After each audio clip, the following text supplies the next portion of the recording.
Deuteronomy chapter 20. When you go to war against your enemies and see horses and chariots and an army greater than yours, do not be afraid of them, because the Lord your God, who brought you up out of Egypt, will be with you.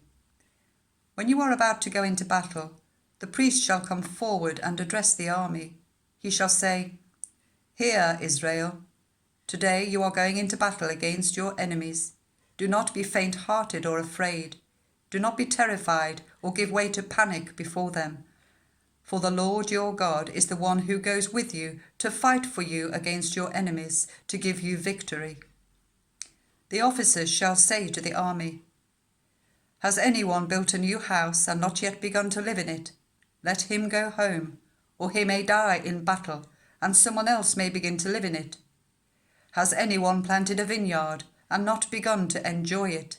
Let him go home, or he may die in battle, and someone else enjoy it. Has anyone become pledged to a woman and not married her? Let him go home, or he may die in battle, and someone else marry her." Then the officers shall add, "Is anyone afraid or faint-hearted? Let him go home, so that the others will not become disheartened too." When the officers have finished speaking to the army, they shall appoint commanders over it. When you march up to attack a city, make its people an offer of peace. If they accept and open their gates, all the people in it shall be subject to forced labour and shall work for you. If they refuse to make peace and they engage you in battle, lay siege to that city. When the Lord your God delivers it into your hand, put to the sword all the men in it. As for the women, the children, the livestock, and everything else in the city, you may take these as plunder for yourselves, and you may use the plunder the Lord your God gives you from your enemies.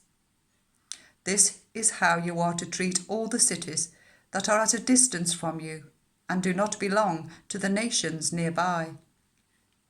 However, in the cities of the nations the Lord your God is giving you as an inheritance, do not leave alive anything that breathes. Completely destroy them: the Hittites, Amorites, Canaanites, Perizzites, Hivites, and Jebusites, as the Lord your God has commanded you.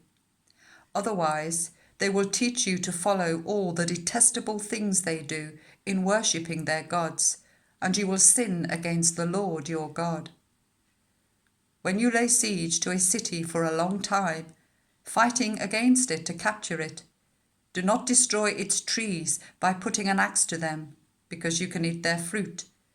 Do not cut them down. Are the trees people that you should besiege them?